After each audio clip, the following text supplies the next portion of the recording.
Bonjour les sixièmes, alors aujourd'hui la séance commence dans le jardin, il fait beau, ce sont les vacances, je suis en train de vous préparer le travail que vous pourrez faire encore pendant les vacances ou la semaine prochaine à votre guise.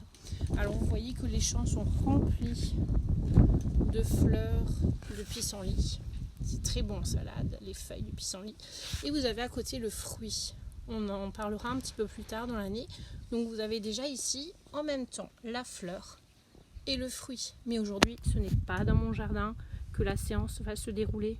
Surprise! Et non, ce n'est pas dans le jardin que se déroulera la séance aujourd'hui, mais dans la cuisine. Donc, ce que je vous demanderai de faire, c'est de préparer aujourd'hui du pain, mais du pain un petit peu particulier. Nous allons en parler tout de suite. En effet, j'ai remarqué que pour faire du pain, il faut de la levure et je me suis demandé quel était son rôle. Pour cela, il suffit de repenser un petit peu quand nous avons parlé des besoins des végétaux. On avait fait plein d'expériences, l'une avec le quelque chose et l'autre sans, avec eau, sans eau, avec sels minéraux, sans sels minéraux, etc. Là, pour comprendre le rôle de la levure, eh bien, il suffit de faire du pain avec de la levure et du pain sans levure et on comprendra ensuite en le dégustant et en l'observant, quelle est la différence entre les deux. Pour cela, il vous faudra 100 g de farine. Dans le pot de droite, qui est un pot de miel, cela représente la moitié du pot environ. Et dans le pot de gauche, qui est un pot de confiture, cela représente les 3/4 environ. Il vous faudra ensuite 60 ml d'eau, ce qui représente à peu près un tiers d'un pot de confiture. À cela, vous rajouterez une demi-cuillère à café de sel. Et pour finir, il vous faut de la levure de boulanger, en gros une demi-cuillère à café. La levure de boulanger se présente soit fraîche dans des blocs de 42 g à peu près, soit lyophilisée, c'est-à-dire desséchée. Vous prendrez à peu près à ce moment-là la moitié du sachet. C'est une recette très facile et avec vos petites mains, vous allez facilement y arriver. Alors, pour cela, je vais mélanger d'abord mes 100 g de farine. Je vais y ajouter mes 60 ml à peu près d'eau. Et ensuite, je vais rajouter le troisième ingrédient, qui est la levure. Ensuite, je vais mélanger, bien mélanger, tous ces ingrédients-là jusqu'à obtenir une belle pâte. Alors, si ma pâte est trop épaisse, je vais rajouter de l'eau. Si elle est trop fluide, je vais rajouter de la farine. Je vais mélanger jusqu'à obtenir une belle petite pâte. Une fois que ma pâte est à peu près solidifiée, je vais rajouter enfin, seulement maintenant, le sel.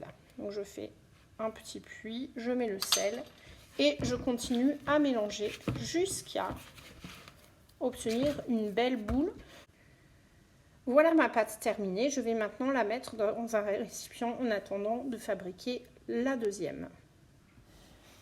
Voilà donc ma pâte de côté. Je vais fabriquer la suivante. Pour la seconde pâte, donc pour fabriquer du pain sans levure, il suffira simplement de mélanger les 100 g de farine avec les 60 ml d'eau et le sel et de former une jolie boule avec en la malaxant bien.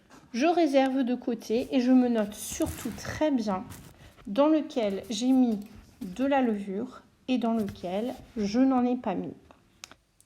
Pour l'étape suivante, vous allez simplement recouvrir vos bâtons d'un torchon propre et les laisser à température ambiante lever pendant 2 heures.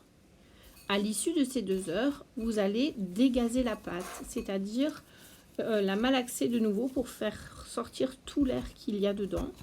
Et une fois que vous avez fait cela pour les 2 pâtes, vous allez les redisposer de nouveau sur la plaque de cuisson pour les faire de nouveau lever avec un torchon propre par-dessus. Vous laisserez reposer ces pâtes pendant 1 heure. Au bout de ce temps, vous allez pouvoir décorer votre pâte avec des ciseaux ou un couteau, faire des formes dedans, découper, si vous avez fait des espèces de baguettes, laisser un petit peu, mettre des traits dessus. Voilà, décorer comme vous le souhaitez. Voilà, vos pains sont bientôt prêts à être cuits. Il faut juste passer une couche d'eau. Donc allez-y abondamment avec un pinceau ou même avec vos doigts. Allez-y, mettez une couche d'eau et ensuite on enfournera.